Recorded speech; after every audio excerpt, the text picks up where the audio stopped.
Mal nos testes de PES, ainda restou o problema da aleatoriedade. Lembramos que a maioria dos testes está, também, apoiada na garantia de que as figuras, por exemplo, fornecidas pelo descarte do baralho Zener, durante os testes de ESP, devem dispor-se em sequências inteiramente ao acaso, aleatórias. Um terceiro congresso foi convocado sob o patrocínio da Ciba Foundation, em 1956. Para ter-se uma ideia da resistência à aceitação e das precauções suscitadas a respeito da parapsicologia, ainda existentes naquela ocasião, vale a pena ler os processos dos simpósios então realizados com o objetivo de discutir os resultados experimentais obtidos pelos investigadores. No citado simpósio da Ciba Foundation sobre a percepção extrasensorial foram novamente debatidos ambos os problemas cruciais, o método estatístico-matemático e o problema da aleatoriedade a ser rigorosamente garantida pela técnica experimental. Até então, discutia-se apenas a possibilidade da EPS Parks, 1961. Nesse simpósio da Ciba Foundation, a tese parapsicológica saiu praticamente vencedora, mas o combate foi duro. Andrade, 1967, páginas 77 a 87. A partir daí, iniciou-se outra fase que visou o controle da função psi. Verificou-se, logo no início, que a EPS e a psicocinesia PK eram faculdades predominantemente inconscientes. Heine chamou atenção para essa característica da função psi. Heine, 1958, páginas 103 a 114 e Heine Pratt, 1962, página 88. Todas as providências tomadas no sentido de melhorar o desempenho de um sensitivo, durante suas tentativas de captação por ESP, mostraram-se pouco eficientes. Mesmo no caso de agentes macropsicocinéticos, por exemplo, pouca influência se observa nas manobras, treinamentos e tentativas de estimular artificialmente a sua função paranormal. Essas faculdades parecem pertencer a outra categoria causal que foge ao controle consciente do agente paranormal. Não obstante, o estado de saúde física e mental pode influir no desempenho, mas independentemente da vontade do indivíduo. Todas essas características da função psi tiveram, mais tarde, larga aplicação por parte dos parapsicólogos ditos ortodoxos. Serviram para contestar as explicações de natureza espiritualista propostas para certos fenômenos paranormais. Especificamente as TCs foram logo enquadradas na categoria de fenômenos de psicocinesia combinada com a percepção extrasensorial. Outra categoria de ocorrência paranormal imediatamente enquadrada no esquema reducionista materialista foi o poltergeist. Deu-se a ele a denominação de psicocinesia recorrente espontânea, ou RSPK, recorrente espontânea aos psichoquinesis. E assim por diante. Conclusão. Em face do que acabamos de expor, achamos lícito admitir que, a partir do advento da chamada moderna parapsicologia, a investigação da TC deixará de interessar a sua área de pesquisa, até que se tenham as evidências capazes de alterar-lhe o rumo atual. Por esta razão e também por motivos didáticos, encerramos o presente capítulo, dando por terminada a nossa análise do período científico da parapsicologia, na área específica da transcomunicação. Iremos iniciar, a partir do próximo capítulo, a parte correspondente à TCI. 24.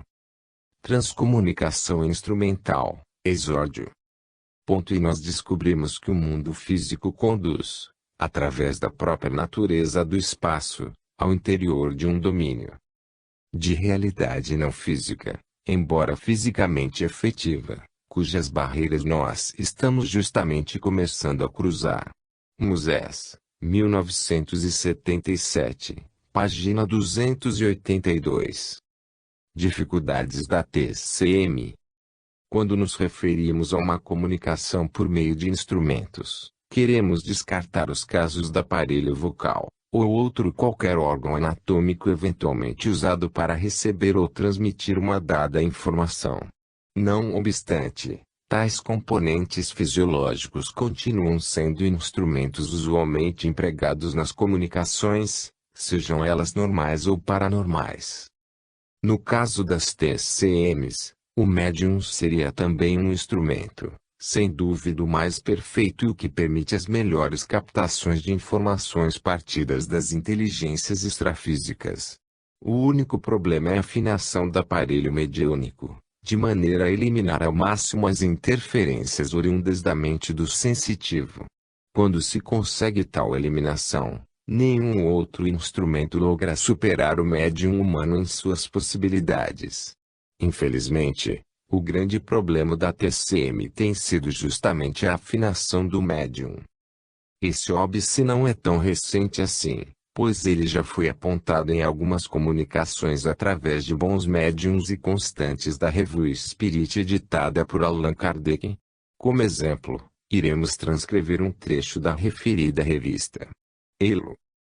Talvez tenhais achado em minhas reflexões, um pouco longas sobre a imprensa, alguns pensamentos que não aprovais completamente, mas, refletindo sobre a dificuldade que experimentamos, ao nos pormos em relação com os médiuns e utilizar as suas faculdades, tereis a bondade de passar de leve sobre certas expressões ou certas formas de linguagem, que nem sempre dominamos. Mais tarde a eletricidade fará a sua revolução mediúnica, e como tudo será mudado na maneira de reproduzir o pensamento do espírito, não mais encontrareis essas lacunas, por vezes lamentáveis, sobretudo quando as comunicações são lidas diante de estranhos. Kardec, 1864, página 122, o destaque é nosso. O citado trecho mediúnico é de autoria do espírito que se denominava Gutenberg, Sicken, transmitido através do médium Leimari. Presumimos que se trata do falecido Johannes Janus Fleisch Gutenberg, 1468, inventor do sistema de impressão por meio de tipos removíveis. Na comunicação acima, destacamos uma previsão acerca da TCI mediante processos eletrônicos, que já está em voga atualmente.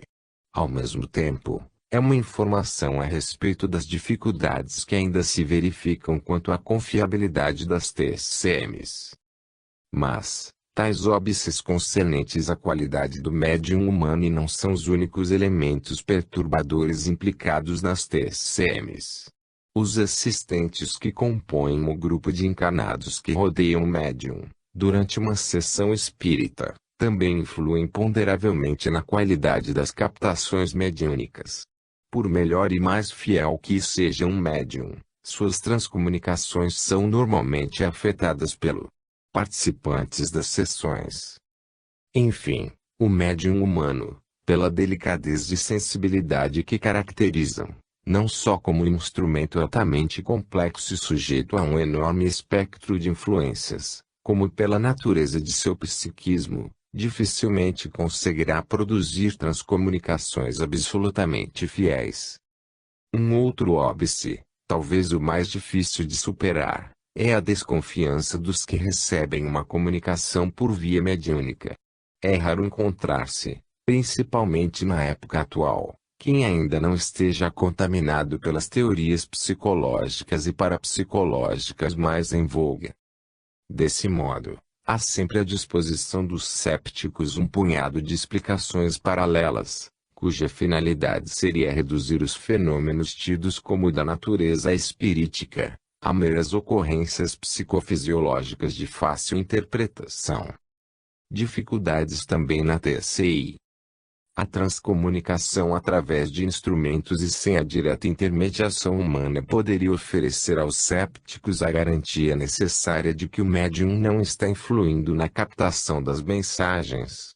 Mesmo assim, Ainda restaria uma boa porção de pessoas para quem até as vozes registradas por meio de aparelhos eletrônicos seriam igualmente produzidos psicocineticamente pelo inconsciente de um ou mais dos assistentes, entre eles o operador.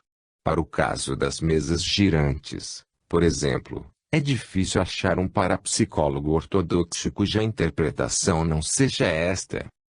Convém esclarecer que a interpretação reducionista para o fenômeno das mesas girantes é uma tese antiga, pois ela já constava no livro do francês Conde Agénor de Gasparin, 1810 a 1871, de Stables Tournantes, do Surnaturel em General, et des Esprits, 1854. Embora o Conde de Gasparin se dissesse um cristão convicto, ele atribuiu ao movimento das mesas girantes a força da vontade das pessoas vivas. Ele não admitia a hipótese espírita.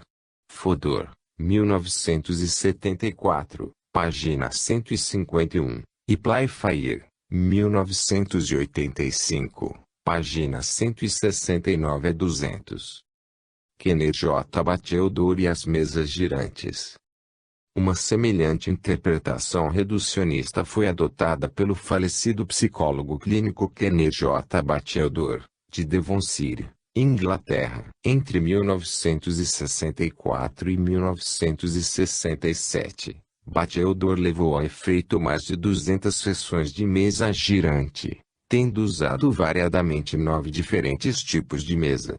Ele atribuiu os movimentos da mesa à ação psicocinética do grupo de experimentadores, e não à atividade dos espíritos. São estas as suas palavras. Devemos fazer um esforço para separá-los da sua associação com a ideia de contactar os espíritos dos mortos, e vê-los em vez disso, como um experimento de peca humana. A hipótese da sobrevivência não é negada por esta abordagem, mas é mantida como uma questão aberta. Batchelor, 1979, páginas 77 a 93. O grupo dirigido por Batchelor não é o único a fazer este tipo de experiência com mesas girantes. Ele foi pioneiro, tendo começado em 1964, em Exeter, sede do condado de Devonshire, Inglaterra. O grupo adotou o nome de Grupo de Exeter. Ele se desfez em 1967.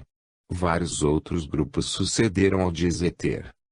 Em 1968 iniciou-se outro grupo independente do anterior, em Grimsby, sob a orientação de D.W. Hunt.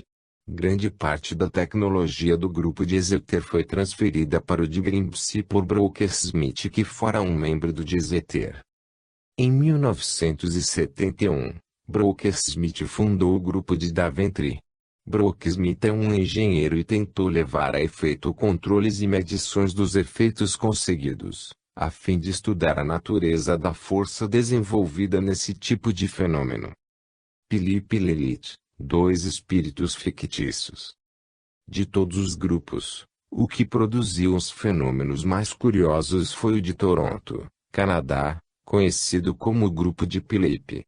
As experiências deste grupo foram divulgadas em vários artigos por Iris Owen e Margaret Sparrow, membros da Toronto Society for Physical Research. Elas publicaram também um livro no qual relataram a estranha criação de um espírito comunicador. Owen e Sparrow, 1976. O experimento consistiu na invenção de uma história trágica, na qual teria tomado parte um aristocrata inglês que vivera na época de Oliver Cromwell, e cujo nome seria Philip. A história, naturalmente fictícia, conta que Philip casara-se por amor, com uma bela mulher da alta sociedade. Porém, a esposa de Philip repudiou-o desde a noite de núpcias, temendo vir a ser mãe e perder a elegância de suas formas. Philip não a abandonou, procurando evitar um escândalo. Todavia, inconformado, passou a fazer longos passeios pelos arredores do seu castelo. Em uma dessas excursões, Philip encontrou-se com uma cigana belíssima, cujo nome era Margot. Novos encontros se sucederam e, daí, Nasceu uma ardente paixão entre os dois. A esposa de Felipe veio saber do romance de seu marido com a formosa cigana. Por vingança, denunciou a cigana como feiticeira, alegando que Margot usara de sortilégios para arrebatar-lhe o marido. Felipe, temendo maior escândalo, não interferiu em defesa da cigana. Inocente. Margot foi torturada e queimada viva pela Inquisição. Ralado de dor e de remorso por ter se acovardado no momento de salvar seu novo amor, Felipe não conseguiu mais dormir. À noite era visto vagando soturnamente pelas ameias do seu castelo, até que, um dia pela manhã, foi encontrado morto, tombado junto ao embasamento da murada da fortaleza. Suicidara-se.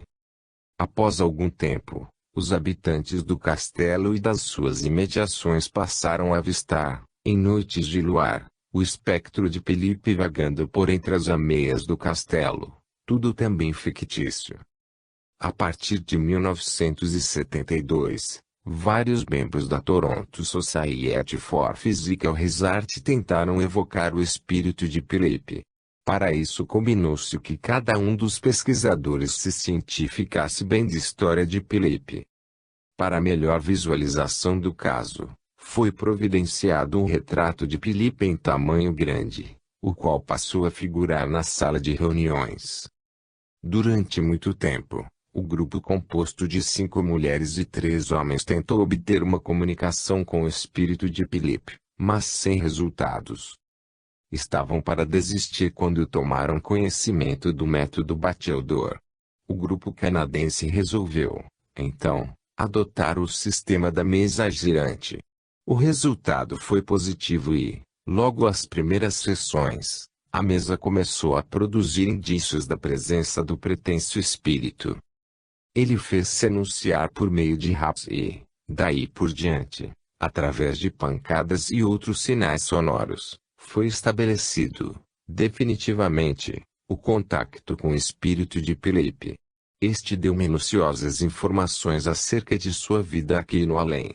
Uma emissora de TV chegou a levar ao ar as cenas de efeitos físicos obtidos durante as comunicações com o fictício espírito de Felipe.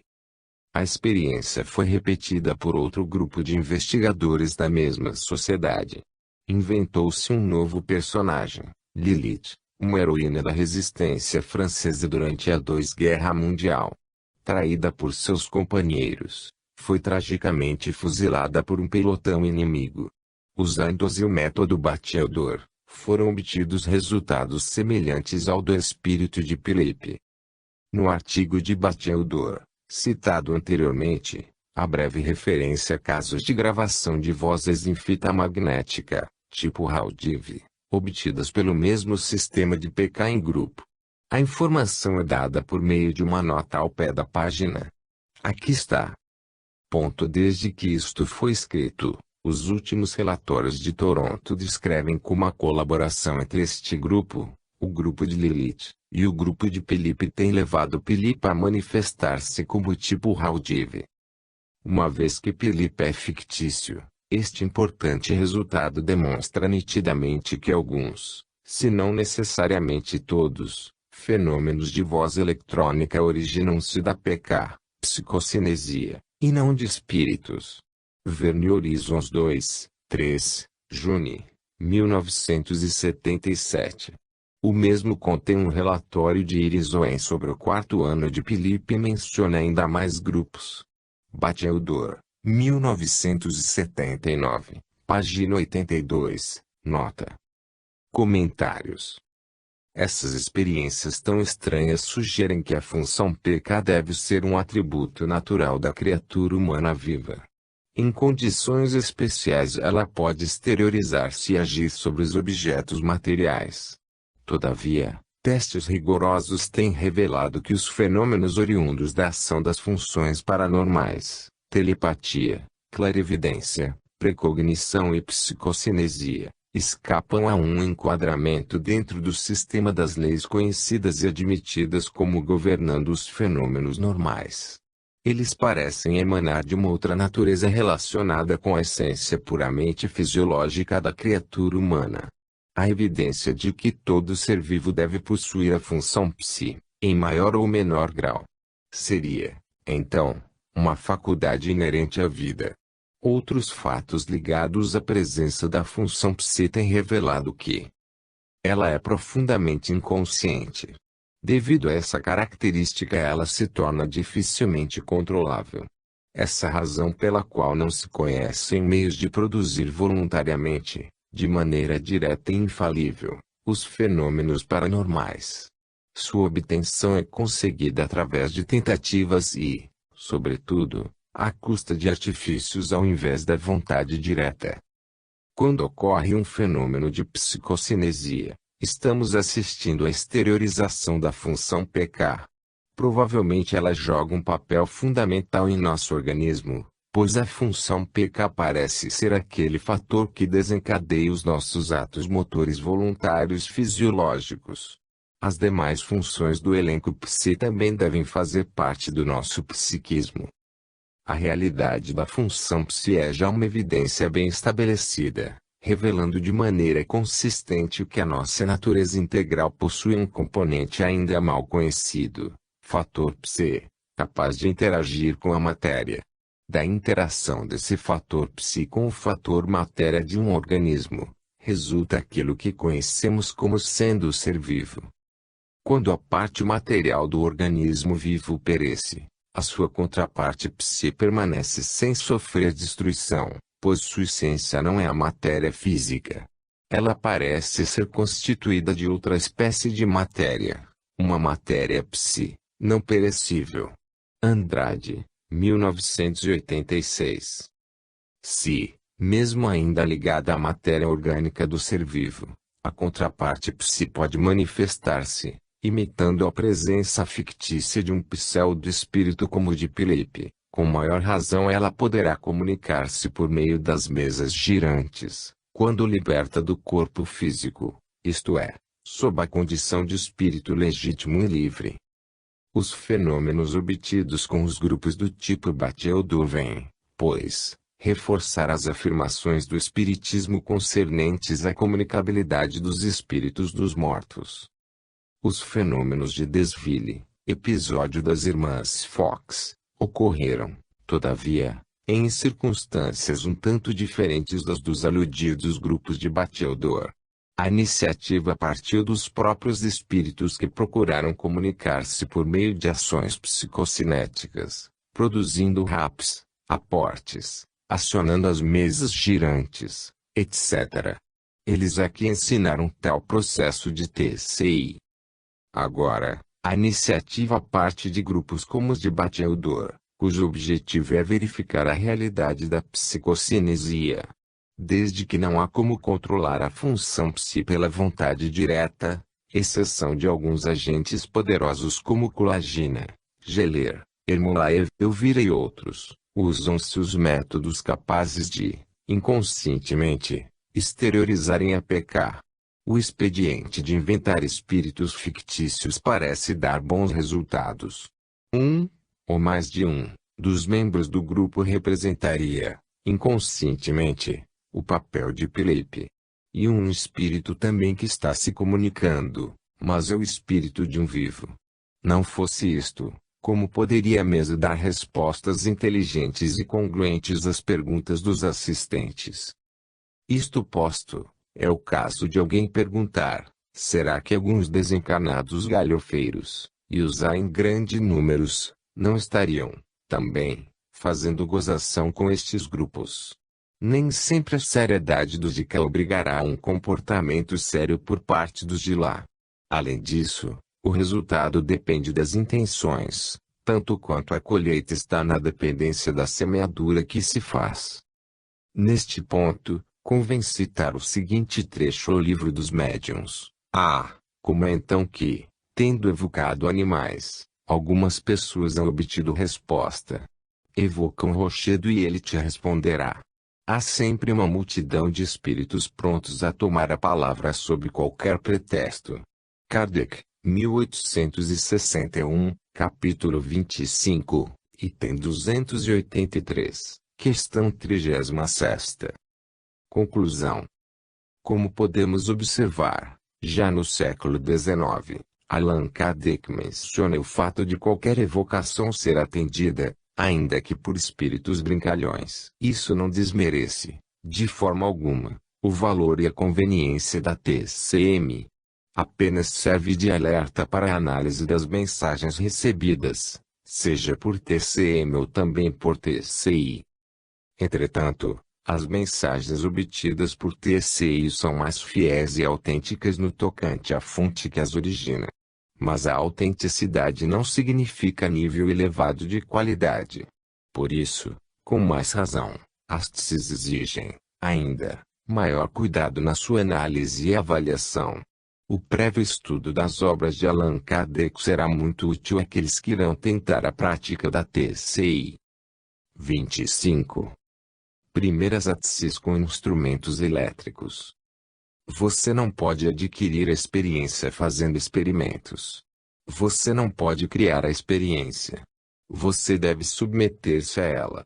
Albert Camus. Preâmbulo. Seria humanamente impossível colecionar e descrever todas as tentativas realizadas até agora visando obter comunicação com os entes do mundo espiritual. Inicialmente, tais experimentos eram realizados com substâncias, práticas mágicas ou instrumentos mecânicos. Eram tentativas de obter-se sinais da presença, e receber informações de algum ser incorpóreo, do espírito de alguém falecido, ou de uma entidade preternatural, tal seja, uma divindade, um elemental, um anjo, um demônio etc. Na transcomunicação instrumental com os seres ditos espirituais, particularmente com os espíritos de pessoas desencarnadas, as tentativas, no século XIX na sua grande maioria, e começo do século XX, eram do tipo mecânico. Acreditava-se na possibilidade de provocar e controlar por meio de artefatos engenhosos, os fenômenos de toribismo, ruídos, pancadas sonoras etc., escrita direta e ações físicas sobre a matéria, para a pirogenia, movimento de objetos, aporte etc. Assim que ocorreu o advento do uso prático da eletricidade, foram inventados vários sistemas sofisticados destinados à transcomunicação instrumental, utilizando-se os recursos da eletrotécnica. Nessa fase, surgiram inúmeros sistemas que combinavam as faculdades dos médiuns de efeitos físicos com aparelhos sensíveis capazes de acionar eletricamente máquinas de escrever, impressoras ou outras modalidades de registro. Tais engenhos deveriam produzir transcomunicações sem a intermediação do sensitivo. Este último funcionaria apenas como agente fornecedor de uma suposta energia capaz de ativar os contactos destinados a franquear a passagem da corrente elétrica. A eletricidade acionaria os mecanismos registradores das comunicações fornecidas pelos espíritos. Parece que o aparelho que teria proporcionado uma comunicação direta com os espíritos, porém sem a intermediação mediúnica, foi o dinamistógrafo. Vejamos o que vem a ser este aparelho. O dinamistógrafo. Em 1911 foi publicado na Holanda um livro intitulado O Mistério da Morte. Seus autores eram os físicos holandeses Dr. J. L. W. P. Matle e Dr. G. J. Zalber van Zelst. O referido livro contém a descrição de um aparelho elétrico que aqueles dois físicos afirmam haver sido planejado pelos espíritos e ensinado a eles como construí-lo. Deram-lhe o nome de dinamistógrafo. Tal aparelho foi instalado isoladamente dentro de um cômodo. Uma pequena janela envidraçada permitia a observação do equipamento, o qual funcionava sozinho. As mensagens eram transmitidas pelo código Morse. Segundo os autores da referida obra, foram recebidas pelo dinamistógrafo extensas mensagens do falecido pai do Dr. Zalber van Zelst. Fodor, 1974, página 112. Outras tentativas para obter a comunicação direta com os espíritos foram realizadas por investigadores persistentes, mas nem todas com resultados positivos. Entre esses pesquisadores figura o grande e famoso inventor Thomas Alva Edison, 1847 a 1931. Mas bem antes desses sistemas de TCI mediante os recursos elétricos, foi registrado, na época, o rumoroso episódio de Jonathan Cohns pela grande espiritualista Sra. Emma Harding, na sua obra clássica Modern American Spiritualism, 1870, assim como na revista The Spiritual Telegraph, 1853, no livro do Dr. Robert Hare, Experimental Investigations, 1855, e, finalmente, no primeiro volume do livro da história de Frank Podmore, Modern Spiritualism, 1902. Ernesto Bozano, 1862 a 1943, também procurou divulgar esse importante acontecimento conforme veremos. A bateria eletromagnética de Jonathan Cohns. O episódio de Jonathan Cohns poderá ser de grande importância para uma futura compreensão do processo fundamental da TCI. Ao que nos parece, a bateria eletromagnética de Jonathan Cohns teria sido o primeiro instrumento elétrico destinado à transcomunicação com os espíritos. Segundo o próprio Jonathan Cohns, foram também os espíritos que lhe ensinaram a construir a referida bateria. Jonathan Cohns era um próspero fazendeiro no município de Millfield, condado de Athens, em Ohio, USA. Em 1852, ele tornou-se adepto do espiritualismo, tendo sido, então, informado de que era um médium excepcional, assim como seus filhos. Orientado pelos espíritos, Jonathan construiu um barraco de madeira com, aproximadamente, 4 por 5 metros. Nesse recinto, ele colocou vários objetos capazes de produzir ruído, em sua maioria instrumentos musicais. Existia, também, material para obter a escrita direta. Havia ali 2 mesas. Uma delas, a mesa mediúnica, servia para os médiuns e assistentes que se sentavam ao redor dela. A outra mesa era quadrada, e sobre ela estava colocado um aparelho para facilitar a comunicação com os espíritos. Tratava-se da bateria eletromagnética. Ernesto Bozano publicou na Revue Spirit, nos números de agosto, setembro e outubro de 1925, um estudo sobre a bateria eletromagnética que Jonathan Cohns construiu orientado pelos espíritos. Infelizmente, Bozano não possuía a descrição minuciosa do referido aparelho. Sabese somente, informou Bozano, que se compunha de elementos de cobre e zinco conectados de forma complexa. Em torno da bateria, eram colocados os objetos destinados à transcomunicação com os espíritos. Ernesto Bozano transcreve, textualmente em seu trabalho, uma comunicação fornecida pelos espíritos através daquele aparelho. Devido à importância da referida informação, vamos reproduzi-la a seguir. Em uma longa comunicação obtida pela escrita direta, na Câmara Espírita, onde ninguém se encontrava, lê-se, diz J. Cohns, que os espíritos empregam 2 elementos principais para se comunicarem com os vivos. O primeiro é um elemento eletromagnético, constituindo o substrato do corpo etérico dos espíritos. O segundo é a aura física, a qual corresponde ao que se chama de força vital que se desprende dos organismos do médium e dos assistentes, ou que é subtraída das substâncias inanimadas. A combinação desses 2 elementos dá origem a um terceiro elemento eminentemente ativo, embora esteja sujeito à influência do meio e principalmente das emanações dos organismos humanos. Quando as condições permitem que o elemento eletromagnético seja o mais forte, então os espíritos podem triunfar das leis da coesão e da gravitação, podem também dissolver e reconstituir qualquer substância, com extraordinária rapidez, ou erguer e transportar objetos mais ou menos pesados, tocar instrumentos musicais, etc. Tudo isso devido à força que se acumulou com a ajuda da bateria eletromagnética. Analogamente, os espíritos, saturando-se deste elemento, ficam em condições de se porem em relação com os vivos, servindo-se do lápis e da pena, escrevendo mensagens e desenhando.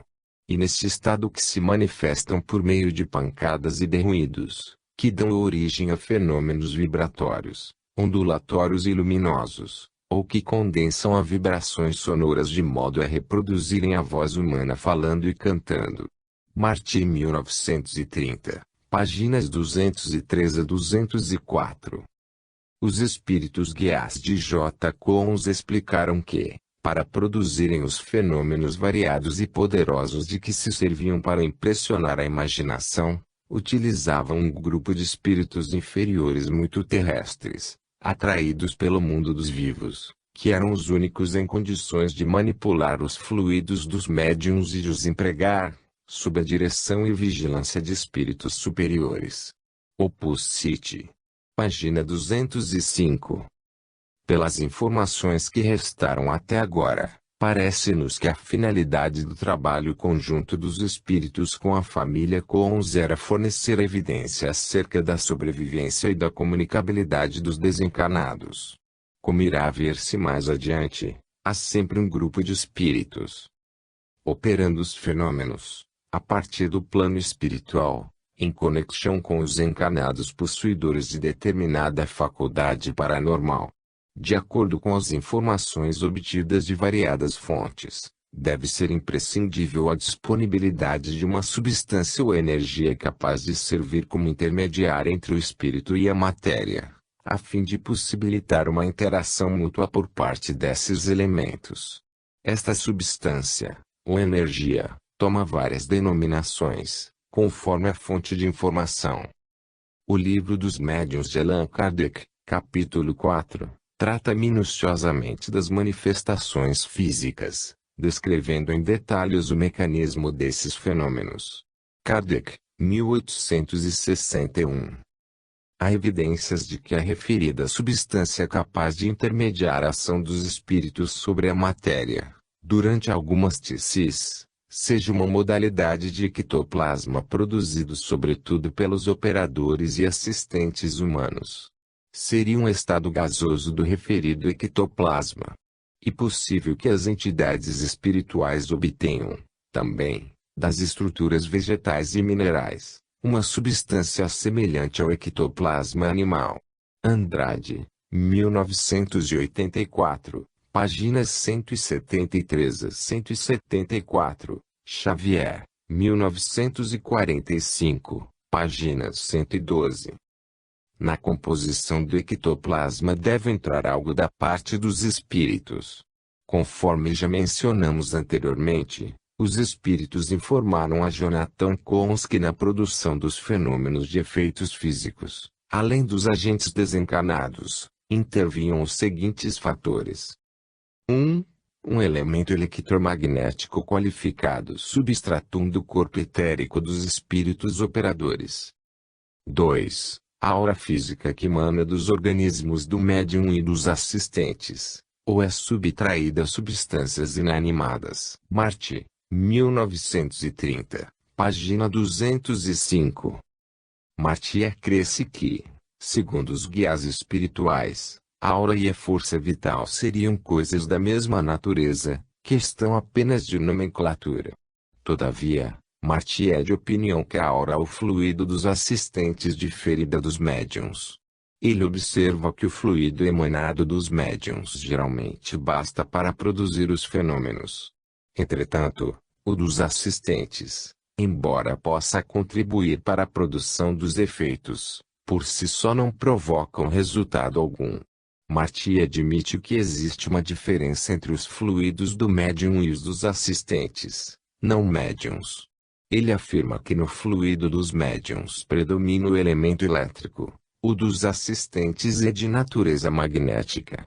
Segundo ele, a combinação dos dois fluidos parece ser necessária para se obterem poderosos efeitos físicos. Opus City.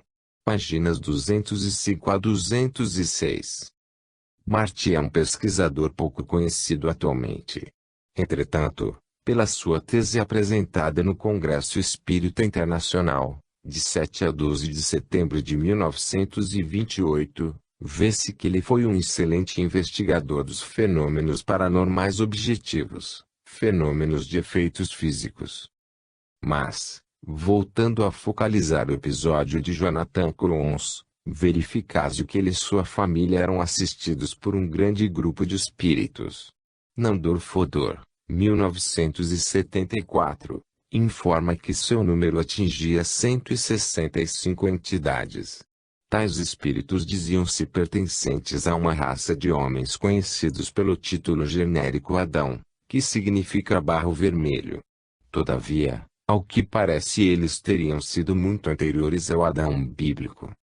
Essa informação fez-nos recordar as revelações do Espírito Emmanuel, na obra A Caminho da Luz, psicografada por Francisco Cândido Xavier, Chico Xavier.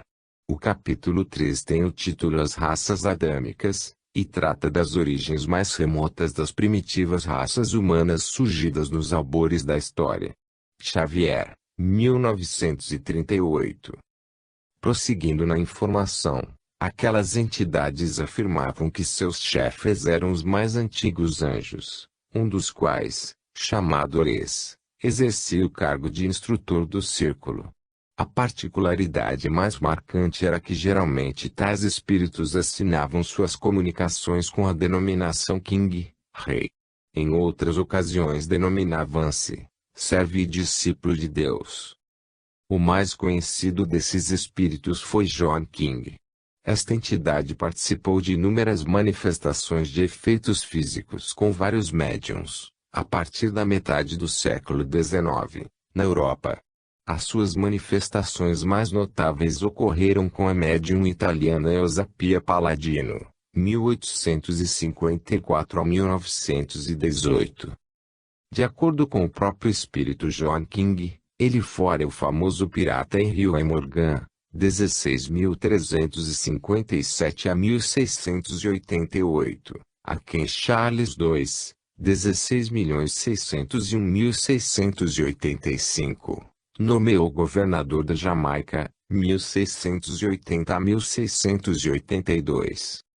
John King revelou, em várias mensagens, que Elsa Pia Palladino era a reencarnação de uma filha dele. Outro espírito que deve pertencer ao mesmo grupo é Katia King. Ela própria declarou que fora também uma filha de John King, cujo nome era Aniel Morgan.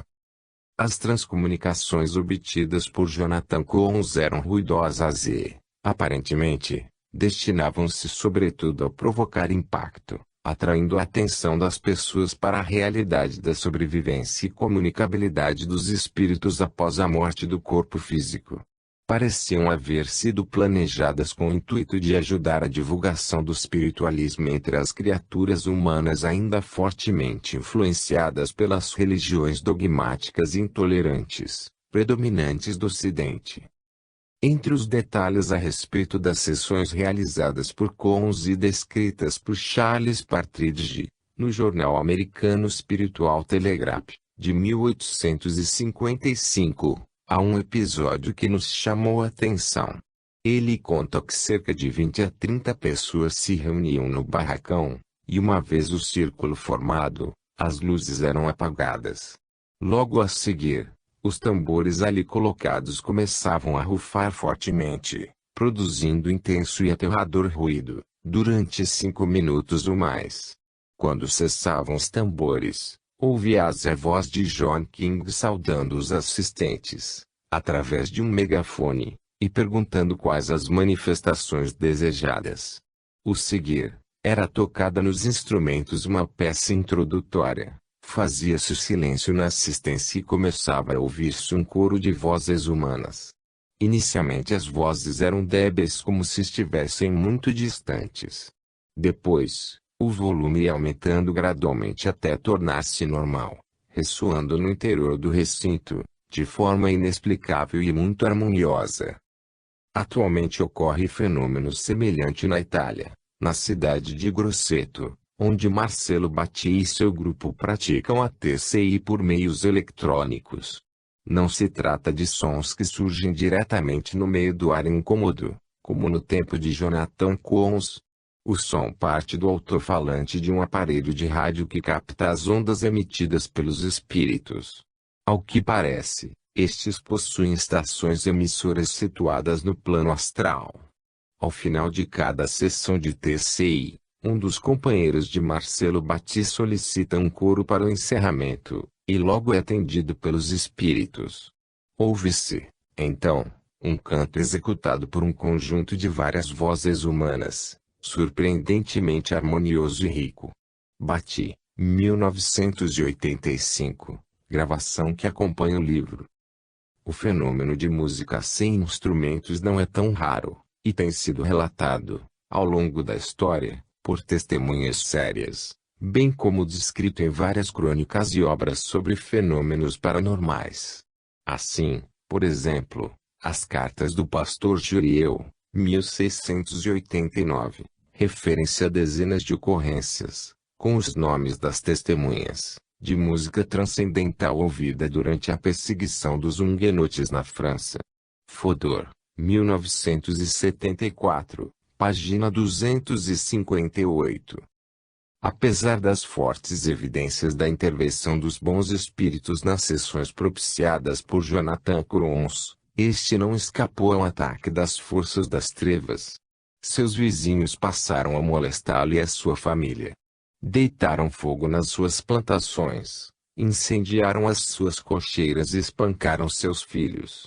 Finalmente, em conjunto, atacaram sua casa, obrigando Jonathan Coons a fugir, abandonando a zona rural.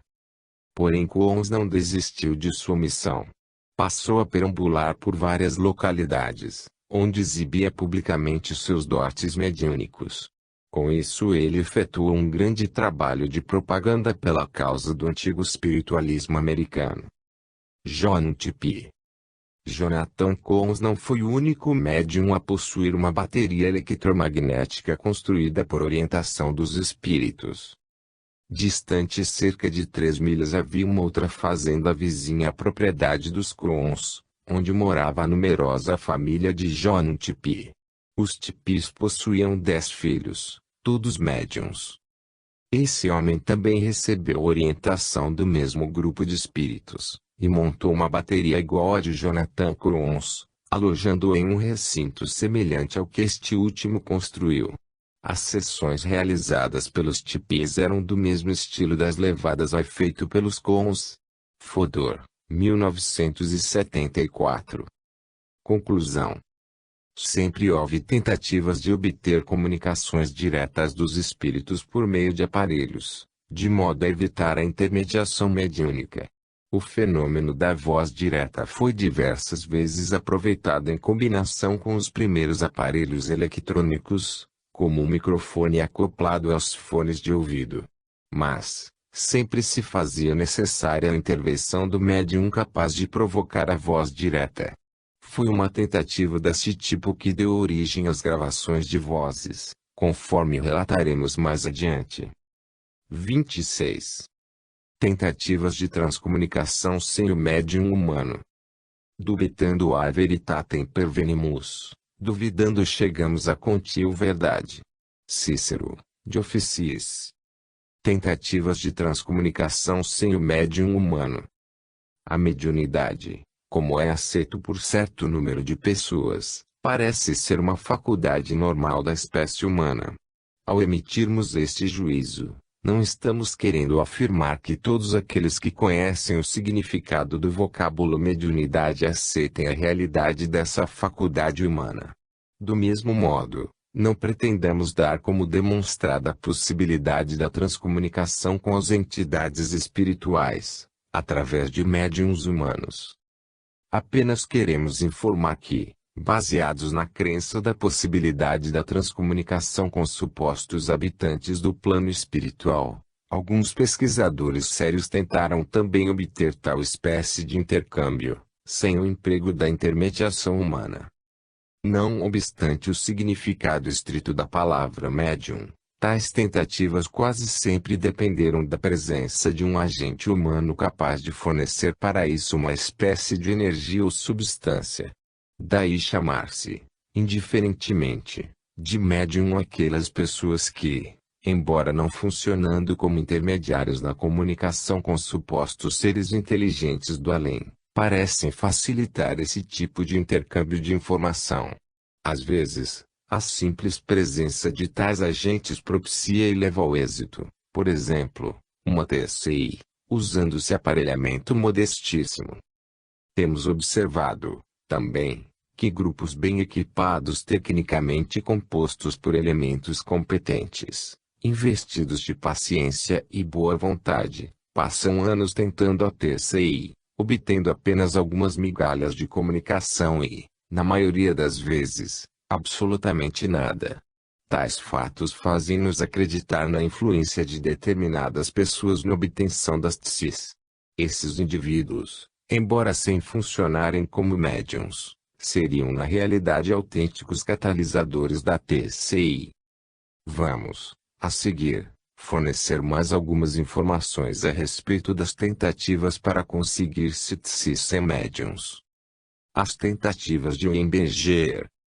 Outro pesquisador da TSI foi o engenheiro aposentado da Rádio Corporation of America, RCA, Julius Weinberger. Durante aproximadamente 30 anos, Weinberger fez as mais diversas tentativas, visando obter um dispositivo suficientemente sensível para ser influenciado por um espírito. Finalmente, Weinberger solicitou a ajuda dos desencarnados. Em 1941 teve a colaboração da médium Joan pertencente ao grupo Stuart Ardwitt. Em 1946, após consulta às entidades espirituais, Weinberger conseguiu um primeiro êxito, usando certo dispositivo cujos elementos constavam de um raio de luz e uma fotocélula. Posteriormente, sempre sob a orientação dos espíritos, ele aperfeiçoou o seu sistema. Usando uma fotocélula sensível a ultravioleta, Weinberger conseguiu obter pequenos sinais identificados com os do código Morse.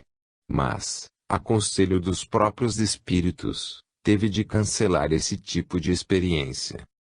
Há um pormenor interessante ocorrido durante as tentativas de Weinberger. O espírito de um físico desencarnado explicou que os espíritos dispunham de um certo tipo de radiação a qual denominavam raios Zygon ou Yoking.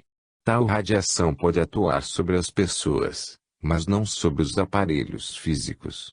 Os efeitos físicos, que eventualmente poderiam obter-se, resultavam de uma contrarradiação desenvolvida pelo corpo do médium, sob a ação dos raios Zygon. Foi enfatizado que tal operação era difícil e envolvia certo risco para o médium. Por último, Weinberger fez tentativas, utilizando-se de plantas capazes de reações tácteis, como as chamadas plantas carnívoras Vênus apanha-moscas. Os resultados foram discretos apenas probabilisticamente significantes. Weinberger, 1977. Outras tentativas. Em Rockwell, E.A., Kenneth Wilcoxon inventou um aparelho denominado Psioriter, escrevedor Psi. Este aparelho constava de um comando de diversas teclas móveis assinaladas com letras do alfabeto e ligadas, por um monitor eletromagnético, a uma máquina de escrever elétrica. O sistema funcionava de maneira autônoma. A família de Wilcoxon afirma que foi possível obter contato com diversas entidades espirituais, por meio deste equipamento. Aqui no Brasil, também foram realizadas tentativas para se obter comunicações com os espíritos, usando-se aparelhos. Destacamos dois pesquisadores, o saudoso escritor Cornélio Pires e Próspero Lapagesse. Por volta de 1930, Cornélio Pires, segundo ele, orientado pelos próprios espíritos, iniciou a construção de um dispositivo eletrônico destinado à comunicação espírita, independente de médiuns. Parece que, na ocasião, Cornélio Pires enfrentou várias dificuldades de natureza técnica, bem como críticas desfavoráveis de alguns companheiros espíritas. Em vista disso, talvez, Cornélio Pires tenha desistido de terminar a construção de seu aparelho. Próspero Lapagesse planejou um sistema eletrônico cujo esquema foi publicado na Revista Internacional do Espiritismo, no número de maio de 1933. Pelo que fomos informados, tal aparelho não chegou a ser construído. Lapagesse, 1933. Para os que tiverem curiosidade em conhecer o esquema do aparelho idealizado por Lapagesse, reproduzimos-lo neste abaixo. Esquema do projeto do aparelho criado pelo brasileiro Próspero Lapagesse, destinado a TCI com além. Extraído da Revista Internacional de Espiritismo, maio de 1933. Nosso excelente amigo português, Capitão José Carlos Miranda Lucas, enviou-nos inúmeras cópias de artigos da tradicional Revista de Espiritismo, editada há anos em Lisboa pelo saudoso companheiro Isidoro Duarte Santos. Esses artigos trazem notícias de aparelhos destinados a substituir os médiuns ou melhorar as comunicações mediúnicas. Infelizmente, as referências aos aparelhos ou às experiências são um tanto sumárias ou se limitam unicamente a projetos, como no caso de Lapagesse.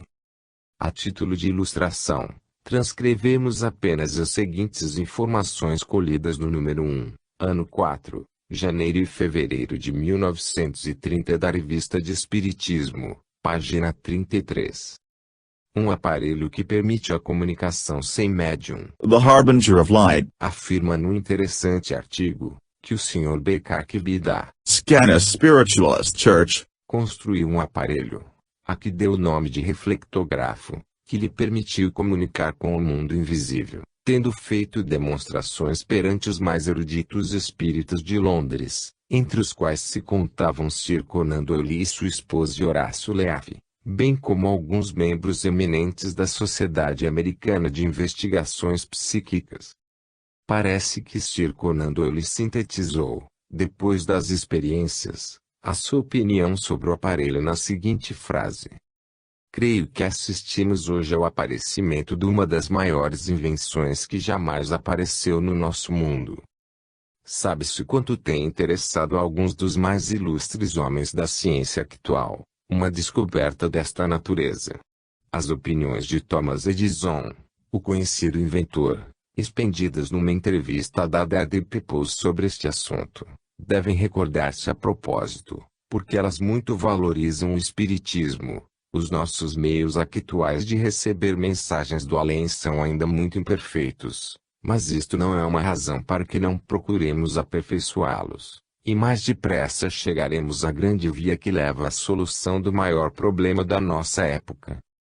Ignoramos ainda se houve concorrentes e quais eles foram, ao concurso aberto pela Sociedade de Investigações Metapsíquicas de Paris, sob a inspiração do grande benemérito Sr. Jean Mayer, com prêmios para quem apresentasse o melhor aparelho para receber mensagens, eliminando o subconsciente do médium. Se a notícia do The Harbinger of Light se confirmar, será certamente este aparelho aquele que com mais probabilidade obterá o prêmio daquele concurso, SIC. Vê-se por esta nota o grande interesse dos espíritas daquela época, visando obter a TCI com os espíritos. O notável dessas tentativas era a busca de vários recursos, ainda que elementares quando comparados com as sofisticadas tecnologias atualmente à nossa disposição. Logo abaixo, transcrevemos mais uma nota informativa da mesma revista. Nesse trecho observa-se que foram obtidas gravações de vozes em discos de gramofone. Vozes directas gravadas em discos. A revista Wares Lebendisky Lord Seyhope e Denise Bradley tentaram com êxito, a conselho da senhora Condessa Leopold Aurwig, esposa do ministro da Dinamarca em Londres, o registro gramofônico de vozes directas, a fim de auxiliar a propaganda e o desenvolvimento das investigações psíquicas. A Columbia Gramophone Company tentou a primeira experiência em casa de Lord J. Hope, tendo participado das sessões espíritas os dois empregados encarregados da gravação.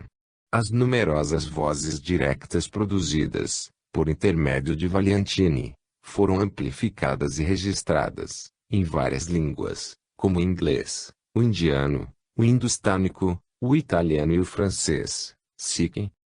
Um projeto algo parecido com o de Lapagesse foi publicado mais recentemente na Índia.